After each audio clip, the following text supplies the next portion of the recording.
శ్రీరామదూత హనుమాన్, శ్రీరామదూత హనుమాన్, శ్రీరామదూత హనుమాన్, శ్రీరామదూత హనుమాన్.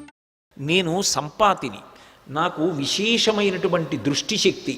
నేను ఇక్కడ కూర్చుని చూస్తున్నాను, అదిగో లంకాపట్టణంలో సీతమ్మ ఉంది, నా మాట నమ్మండి, మీరు బయలుదేరండి, లంకలో అన్వేషించండి, మీకు సీతమ్మ కనపడుతుంది అంది. ఆ మాట సంపాతి చెప్పగానే కాలిపోయిన రెక్కలు మళ్ళీ వచ్చాయి కిష్కింధకాండ చివరిలో. అంటే రామకార్యం మీద వెడుతున్నటువంటి వాళ్ళకి మాట సాయం చేసినంత మాత్రం చేత కాలిపోయిన రెక్కలు మళ్ళీ పుట్టాయి.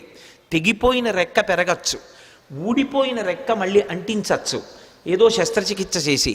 అవి కాలిపోయాయి కాబట్టి ఇక మొలవో పక్షికి. కానీ అది చేసిన పని ఏమిటంటే రామకార్యం మీద వెడుతున్న వాళ్ళకి గుక్కెడు మంచినీళ్లు కాదు ఇచ్చింది, ఒక్క మాట సాయం చేసింది.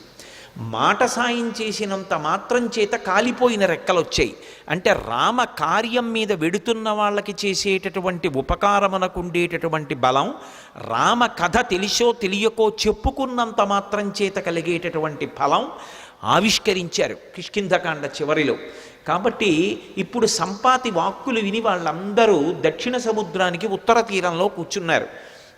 100 యోజనముల లవణ సముద్రాన్ని దాటి వెళ్ళాలి. ఎవరు 100 యోజనముల సముద్రాన్ని దాటి వెడతారు? అందరూ ఎవరి బలాన్ని వాళ్ళు చెప్తున్నారు. అందులో పెద్ద పెద్ద వానరులు ఉన్నారు. వాళ్ళందరూ ఏదో 30 అన్నారు, 40 అన్నారు, 50 అన్నారు, 60 అన్నారు, 70 అన్నారు. అంగదుడు అన్నాడు, నేను 100 యోజనములు దాటి లంకాపట్టణానికి వెడతాను, కానీ తిరిగి రాగలనో రాలేనో చెప్పలేనన్నాడు. అందరూ అంతమంది పరివారం ఉండగా, పరివారం ఇక్కడ కూర్చుంటే ప్రభువు వెళ్ళి కార్యం చేస్తుంటే ఇంకెందుకు ఈ పరివారం, అలా నువ్వు వెళ్ళకూడదన్నాడు పెద్దవాడు జాంబవంతుడు. మరి ఎవరు పెడతారు? ఒక్క స్వామి హనుమ మాత్రం సముద్ర తీరంలో మిగిలిన వానరులకందరికీ దూరంగా కూర్చుని రామనామ జపం చేస్తున్నారు. ఎందుకని? ఆయనకి చిన్నతనంలో శాపం ఉంది.